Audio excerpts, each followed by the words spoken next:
Okay, तो इसको पूरा सिलेक्टेबल बनाने के लिए मैं इस पूरे को लेबल के अंदर रख देता हूँ। ठीक है, इससे क्या होगा कि जो पूरा मेरा जो टेक्स्ट है वो पूरा मेरा सिलेक्टेबल हो जाता है।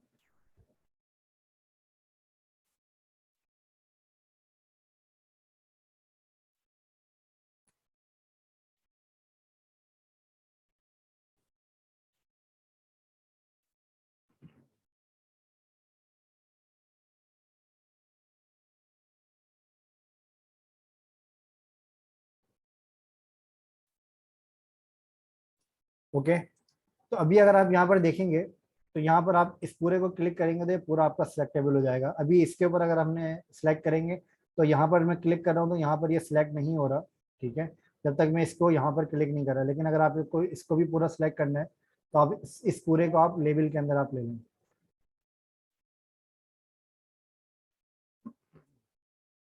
तो अभी अगर आप इसको सिलेक्ट करेंगे तो ये आपका पूरा सिलेक्टेबल आपका हो जाएगा। ठीक है, इस तरीके से आप यहाँ पर डिफाइन कर सकते हैं अपना अपनी सारी चीज़ें। ठीक है, अच्छा, इसके अंदर अगर आपको कोई वैलिडेशन वगैरह करनी हो तो वो वैलिडेशंस करने के आपके पास कुछ दो तीन तरीके होते हैं। एक तो आपका तरीका होता है जावास्क्रिप्ट के थ्रू करने का। अच्छा, वैलिडेशन से पहले मैं यहाँ पर एक चीज़ और बता दूं आपको। यहाँ पर अगर आपको कोई बटन प्लेस करना है तो आपके पास यहाँ पर एक टैग होता है बटन का। ठीक है, बटन के अंदर मैं यहाँ पर कर देता हूँ फॉर एग्जाम्पल रजिस्टर नाउ।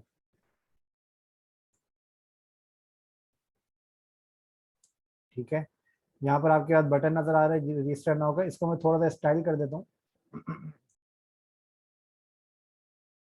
इसके अंदर टाइप में इसकी रख देता हूँ सबमिट। बटन के अंदर आपके पास दो टाइप्स होती हैं, एक होती है सबमिट और एक आपके पास होती है बटन। ठीक है, और एक और इसके अंदर टाइप होती है, वो होती है आपकी रीसेट। ठीक है, अच्छा, ये क्या क्या काम करती है? सबमिट से क्या होता है? सबमिट आपका जब यूज होता है जब आपको फॉर्म अपना सबमिट करना होता है। ठीक है, और बटन आपके पास एक टाइप होती है बटन, जिसको आप यूज कर सकते हैं जब आपको फॉर्म नहीं सबमिट करना होता लेकिन आपको इसका क्लिक आपको इम्प्लीमेंट करना होता है। ठीक है, अगर आप ये बटन अगर आप चाह रहे हैं कि इस पर क्लिक करने में फॉर्म सबमिट नहीं हो लेकिन इसके ऊपर क्लिक आप कर लें लेकिन फॉर्म सबमिट नहीं हो, तो आप यहाँ पर क्या करते हैं, अपनी टाइप आप बटन यूज करते हैं। अच्छा, एक आपके पास बटन होता है जिसको आप कहते हैं रीसेट।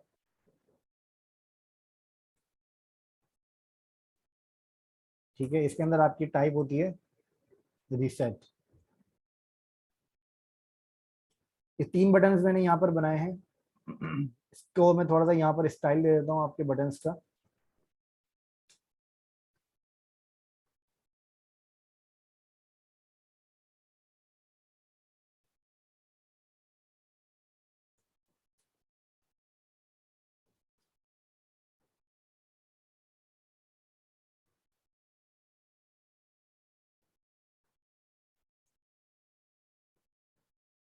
ठीक है, ये मैंने थोड़ा सा स्टाइल आपके बटन को दे रहा हूँ। अब इन बटन के अंदर मुझे यहाँ पर जिसकी टाइप बटन है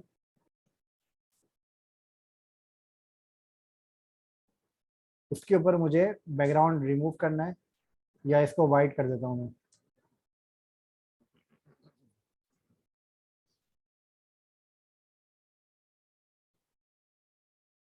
ठीक है, जिसकी टाइप बटन है उसकी उसका बैकग्राउंड जो है वाइट हो गया, और जिसकी टाइप रीसेट है उसके ऊपर भी मैं यही अप्लाई करता हूँ। ठीक है, इसके ऊपर भी अप्लाई होगा।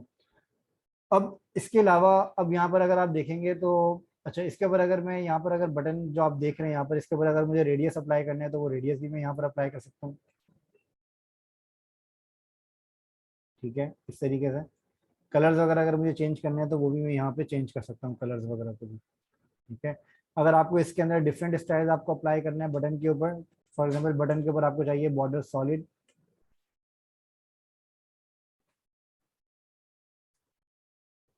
तो इसके ऊपर बॉर्डर आपको नजर आ जाएगा।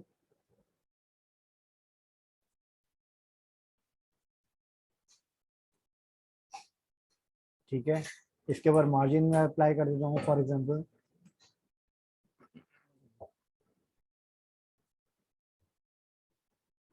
ठीक है, तो इस तरीके से आप यहाँ पर अपने किसी भी फॉर्म को आप यहाँ पर बना सकते हैं।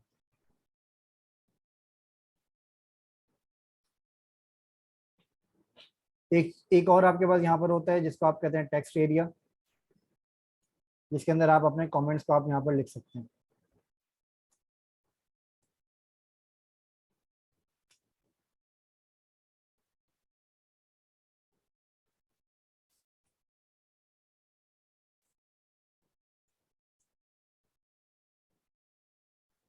ठीक है, ये आपका टैक्स एरिया होता है।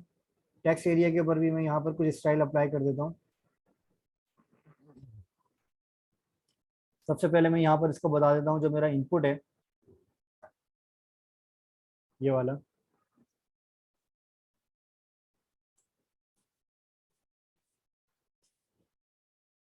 ठीक है।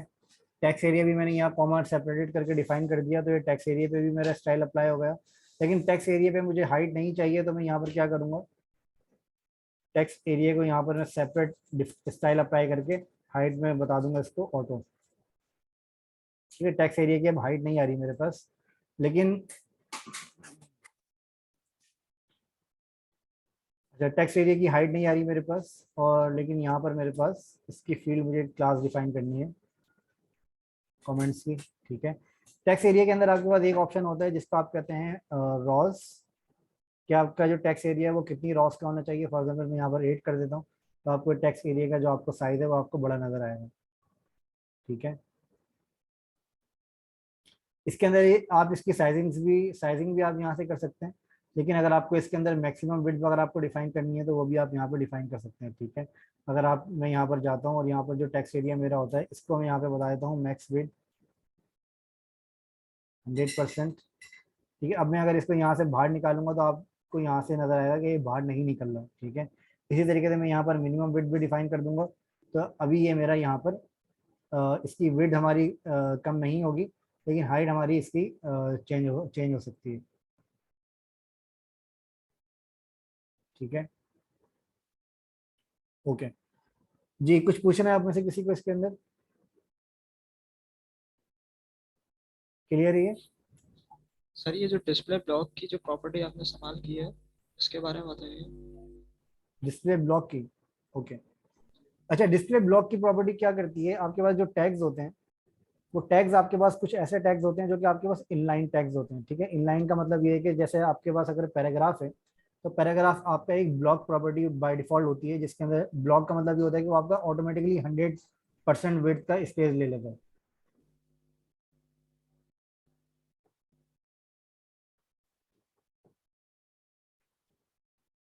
इसी तरीके से आपके पास कुछ प्रॉपर्टीज होती हैं जो कि आपकी इनलाइन या इनलाइन ब्लॉक प्रॉपर्टीज होती हैं, वो आपका उतना ही स्पेस लेता है जितना आपका कंटेंट है उस टैग के अंदर। ठीक है, तो इनलाइन ब्लॉक प्रॉपर्टीज को ब्लॉक में कन्वर्ट करने के लिए हम लिखते हैं, हम एक डिस्प्ले की प्रॉपर्टी हम डिफाइन कर देते हैं, जिसके अंदर हम उसी को हम कन्वर्ट कर देते हैं डिस्प्ले ब्लॉक के अंदर। अच्छा, इसको डिफाइन क्यों करते हैं, इसको डिफाइन करने का मकसद ये होता है, एक तो रीजन इसका ये है कि आप इसको 100% विड्थ के ऊपर ये कन्वर्ट कर देता है। ठीक है, लेकिन इसका ये कन्वर्ट क्यों करते हैं आप इसको ब्लॉक करने का, और क्या रीजन होता है, और रीजन ये होता है कि जो आपकी इनलाइन या इनलाइन ब्लॉक प्रॉपर्टीज होती हैं उसके ऊपर आपकी जो पैडिंग मार्जिन और जो आपकी विड्थ और हाइट होती है वो आपकी सही से अप्लाई नहीं होती। ठीक है, जब तक आप उसको ब्लॉक प्रॉपर्टी के अंदर आप कन्वर्ट नहीं करें, तो इस वजह से हम उसको डिस्प्ले ब्लॉक प्रॉपर्टी के अंदर हम कन्वर्ट करते हैं, ताकि हम उसके ऊपर पैडिंग मार्जिन अपनी विड्थ और हाइट वगैरह अप्लाई कर सकें। जी, समझ ठीक में है आ गया सर। ये आपको? जी सर। सर ये रजिस्ट्रेशन फॉर्म की जो हेडिंग है उसको सेंटर नहीं कर सकते? बिल्कुल कर सकते हैं।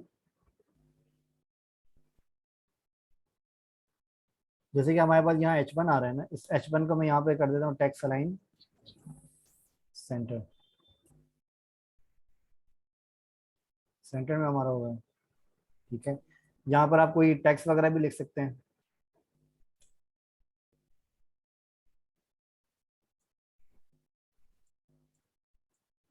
सर आपने फॉर्म को भी एक डिफ के अंदर ही रखा है ना? सॉरी? सर आपने फॉर्म को भी डिफ के अंदर ही रखा है ना? जी, मैंने डिफ के अंदर ही रखा है। फॉर्म को मतलब मैंने डायरेक्टली फॉर्म के टैग के अंदर रखा है। तो फॉर्म का टैग बाय डिफॉल्ट आपका जो है वो डिफ की तरह का ही होता है, लेकिन फॉर्म के लिए स्पेसिफिक टैग होता है जो कि आप यहाँ पर यूज करते हैं। तो मैंने यहाँ पर क्या किया, एक अलाइन सेंटर के नाम से एक अलग क्लास बना दी। अब जो भी जिसके ऊपर ये मुझे जिसको भी मुझे अलाइन सेंटर करना है, तो उसके ऊपर मैं यहाँ पर क्या करूंगा, बजाय इससे कि मैं यहाँ पर हर स्टाइल के ऊपर अलग अलग अप्लाई करूँ, मैं यहाँ पर इसके ऊपर क्लास अप्लाई कर दूंगा अलाइन सेंटर। ठीक है, तो अब मेरे पास ये सारी प्रॉपर्टीज जो है वो यहाँ पर अप्लाई हो गई मेरी। जी ठीक है, क्लियर है ये? अच्छा जी सर। अच्छा, रीसेंट नाउ के ऊपर आप क्लिक करते हैं तो यहाँ पर आपके पास कोई वो नहीं आता, कोई आपके पास कर्सर नहीं आता यहाँ पर हैंड का। तो इसको डिफाइन करने के लिए आप यहाँ पर क्या करते हैं, जो आपके बटन्स हैं इन बटन्स को आप यहाँ पर डिफाइन कर सकते हैं कि कर्सर पॉइंटर। ठीक है, तो अब आपके यहाँ पर जो कर्सर है आप यहाँ पर चेंज करेंगे तो आपका कर्सर आपका यहाँ पर हैंड आपको नजर आ रहा है। ठीक है, अच्छा फिर इसके अलावा आप यहाँ पर कुछ इसके होवर इफेक्ट्स वगैरह भी आप अप्लाई कर सकते हैं।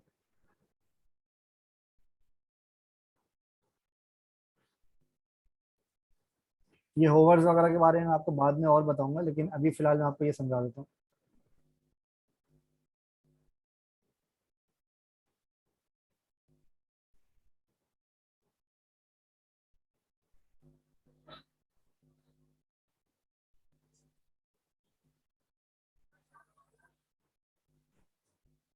मैं अब इसके ऊपर माउस लेके जाता हूँ तो सॉरी,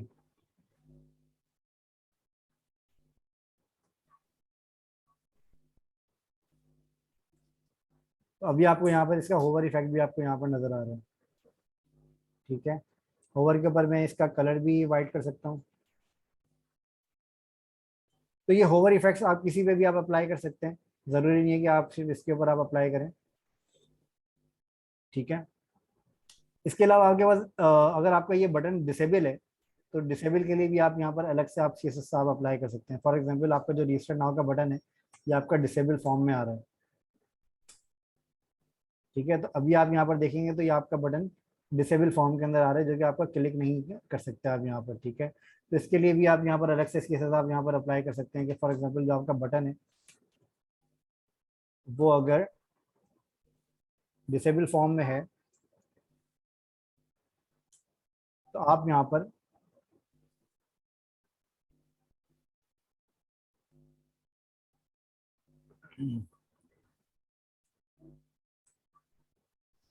तो आप यहाँ पर क्या करेंगे, इसकी ओपेसिटी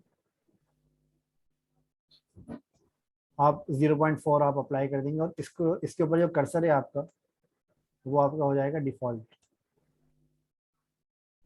ठीक है, तो अभी आप यहाँ पर देखेंगे तो डिसेबल फॉर्म के ऊपर आप यहाँ पर क्लिक नहीं कर सकते। ठीक है, होवर को भी अगर आपको ये बताना है कि ये डिसेबल के ऊपर होवर नहीं लगा है तो आप यहाँ पर बता सकते हैं कि नॉट डिसेबल।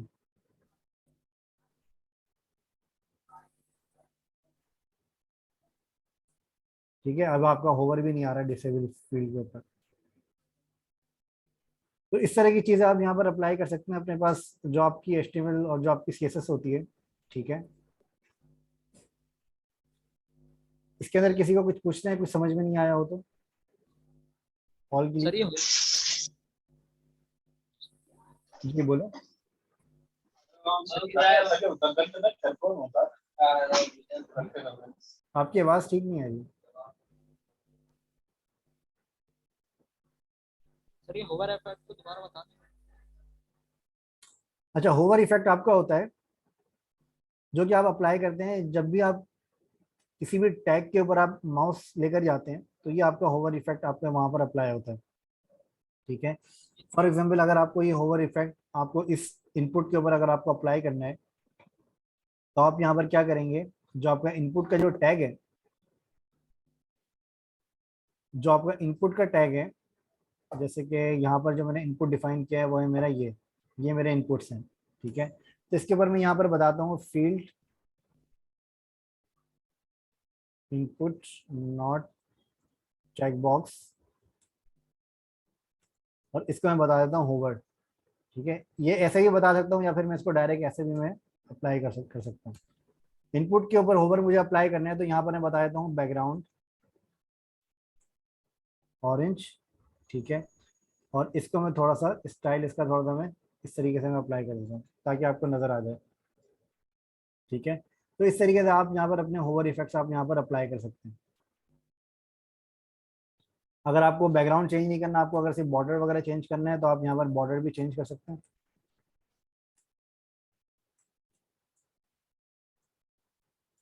सर ये स्पेसिफिक डेप्थ में जाकर सिर्फ होवर की प्रॉपर्टी देखकर भी तो हो सकता है।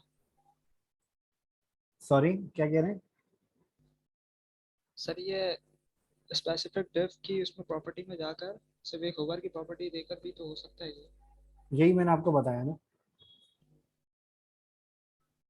मतलब आप कह रहे हैं कि इसके ऊपर नहीं करें, हम इसके ऊपर कर लें, ऐसे कह रहे हैं आप। जी। तो इसके ऊपर करने से आपकी ये पूरा ऊपर तक आएगा, क्योंकि आपकी ये डिप जो है पूरी ऊपर तक है ना। अच्छा, ठीक है। ठीक ठीक है है, सर। समझ में आ गया ये आपको? जी ठीक, शुक्रिया। जी, और कोई क्वेश्चन आपका किसी का? होवर के अलावा इसके और भी इफेक्ट्स होते हैं, वो मैं आपको नेक्स्ट सेशन के अंदर इसको और ज्यादा डिटेल के अंदर मैं आपको बताता हूँ। इसके अंदर आपके होते हैं फोकस का एक आपके पास होता है, ठीक है, फोकस आप यहाँ पर अप्लाई कर सकते हैं।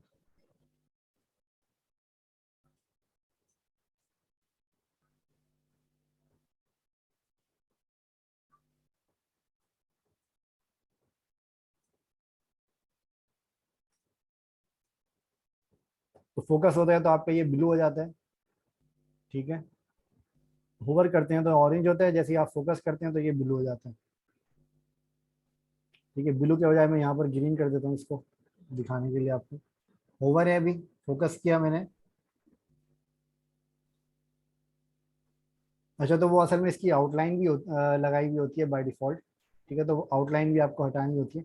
तो मैं इसको आपको नेक्स्ट सेशन के अंदर इसको और ज़्यादा मैं डिटेल के अंदर आपको बताता हूँ। इसके अंदर कुछ और भी चीज़ें होती हैं जो कि आपको देखनी होती हैं, ठीक है। इसके अंदर जब आप देखेंगे, यहाँ पर अब आपको ग्रीन कलर नज़र आ रहा है, वो पहले आपको ब्लू इसलिए नज़र आ रहा था क्योंकि वो ब्राउज़र आपकी आउटलाइन वहाँ पर बाय डिफॉल्ट ऐड करता है ब्लू कलर की, ठीक है। तो वो आपको हटानी होती है। जी, क्लियर है ये? इसके अंदर कोई कंफ्यूजन, कुछ जी पूछना है? सर। सर कोई असाइनमेंट? जी, असाइनमेंट आपका यही है कि आपको सबसे पहले तो ये करना है कि जो आपने जो सेक्शन हमने उस दिन बनाया था, उस सेक्शन को आप रिस्पॉन्सिव करेंगे। और रिस्पॉन्सिव करने के बाद आप कोई भी एक फॉर्म आप बना कर लेकर आएंगे जिसके अंदर आपकी ऑलमोस्ट सारी फील्ड्स कवर हो रही हों, सारी टाइप्स आपकी कवर हो रही हों, ठीक है। और उसी फॉर्म को आप रिस्पॉन्सिव भी कर सकते हैं, मतलब इसके अंदर आप ऐसे बना सकते हैं कि जो आपका ये फॉर्म आ रहा है, इस फॉर्म के अंदर डेस्कटॉप के अंदर आपके पास दो फील्ड्स आ रही हैं एक रॉ के अंदर, और मोबाइल के अंदर जैसे आप लेके जाते हैं तो आपकी वो फील्ड्स आपकी वन बाय वन करके आती है, मतलब एक रॉ के अंदर एक आती है। तो इस तरह के असाइनमेंट्स भी आप वहाँ पर आप क्रिएट कर सकते हैं। सर तो ये रिस्पॉन्सिव मीडिया क्यूरी से हो जाएगा ना? जी, मीडिया क्यूरी से हो जाएगा। सर सो सिर्फ वही एक लाइन ऑफ कोड लिखना, मीडिया क्यूरी मैक्स विथ मिन विथ। मीडिया क्यूरी लिखनी है आपको, फिर उसके अंदर आपको स्टाइल डिफाइन करना है। जो आपको स्टाइल के अंदर जो आपको चेंजेस करनी है वो आपको डिफाइन करना है। ठीक है सर, जो आपने करके दिखाई थी।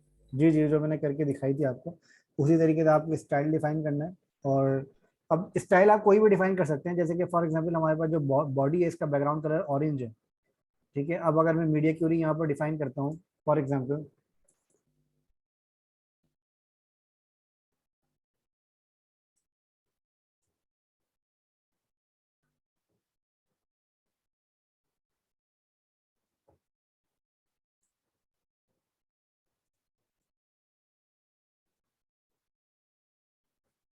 ठीक है। अब ये मीडिया क्यूरी जो मैंने डिफाइन करी, अब मैं इसको जैसे नीचे, अब मैं इसको छोटा करता हूँ। अच्छा, अभी ये नहीं करेगा, उसकी वजह ये है कि मैंने यहाँ पर अपना मेटा यहाँ पर डिफाइन नहीं किया, ठीक है। तो मीडिया क्यूरी अप्लाई करने के लिए मुझे यहाँ पर मेटा भी डिफाइन करना पड़ेगा, ठीक है। मेटा मैंने यहाँ पर डिफाइन किया है। अब इसके बाद मुझे यहाँ पर, मैं इसको यहाँ पर मोबाइल फ़ोन का मैं यहाँ पर ओपन कर लेता हूँ।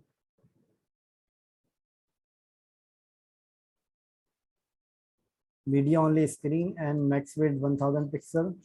बॉडी के अंदर मैंने इसको बताया बैकग्राउंड कलर ब्लू, ठीक है।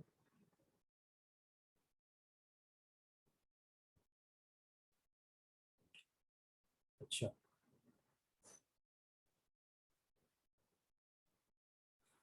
ठीक है। तो फिर आप इस तरीके से इसको मीडिया क्यूरी के थ्रू आप करके दिखाइएगा, तो फिर इंशाल्लाह अगर आपको कोई प्रॉब्लम आ रही हो तो मैं आपको बता दूंगा।